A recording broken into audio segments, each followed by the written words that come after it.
Well, U.S. lawmakers and public health experts gathered in Washington on Tuesday to discuss the Ebola crisis in West Africa and the road to recovery. Many expressed optimism that the rate of new Ebola cases in Liberia has plunged. Sierra Leone is beginning to turn the corner in dealing with the deadly virus, and health officials are now focused on Guinea. VOA's Ndiho has more. More than 20,700 people have been infected with Ebola in Guinea, Sierra Leone and Liberia since it began a year ago, and at least 8,200 people have died, according to the World Health Organization figures. The rate of transmission has slowed in Guinea and Liberia, and there are signs it's starting to recede in Sierra Leone. U.S. Congress member Karen Bass invited top experts to speak at a hearing on Capitol Hill.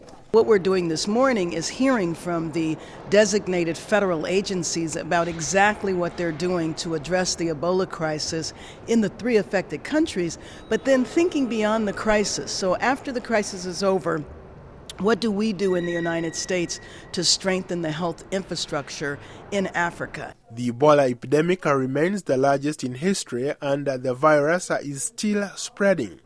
America's top infectious diseases official, Dr. Tom Frieden, was keen to stress he was optimistic that 0 cases of Ebola can be achieved in West Africa. A weak spot anywhere, a blind spot anywhere, is a risk to all of us everywhere.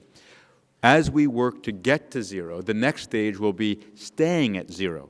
And the next stage will be staying at 0 not only in these 3 countries, but all over where we may face an additional or new risk such as Ebola.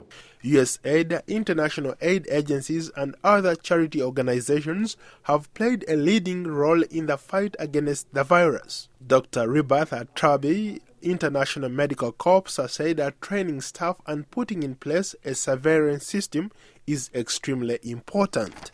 We need to start rebuilding the healthcare system now. We need to revive the primary and secondary healthcare in those countries now, because people are not just dying from Ebola.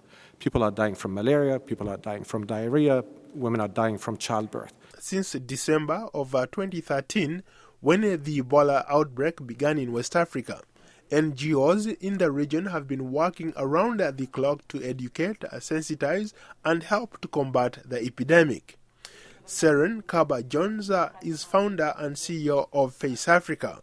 She has seen firsthand the impact Ebola has had on community, on lives, and on people. And I can't stress enough the importance of strengthening and building infrastructure, not just the health infrastructure, but also basic infrastructure like water and sanitation. And that's what we at Face Africa are hoping to continue to do.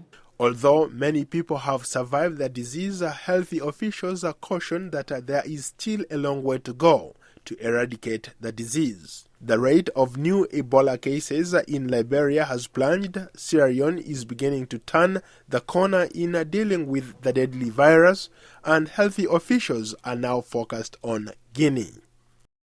Ndiho, VOA News, Washington.